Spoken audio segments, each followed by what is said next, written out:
कुर्बान हो जाऊं मैं उस शख्स की हाथों की लकीरों पर जिसने तुझे मांगा तक नहीं और अपना बना लिया। साहब, वक्त का पासा कभी भी पलट सकता है, इसलिए सितम वही करना जो सह सको। तुमसे नहीं, वक्त से नाराज हूं मैं, जो तुम्हें औरों के लिए तो मिलता है मगर मेरे लिए नहीं। उसका प्यार पाना तब मुश्किल हो गया जब हम उसे पसंद तो आए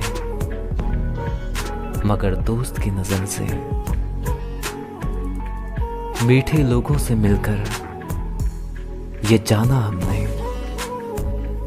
कि कड़वे लोग कितने सच्चे होते हैं। अगर चढ़ जाए तो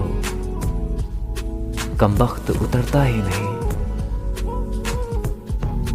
ये इश्क भी जनाब गरीब के कर्ज जैसा है।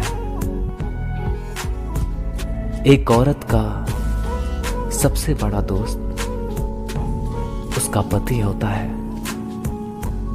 और सबसे बड़ा दुश्मन पति के लिए मन में पनपने वाला शक।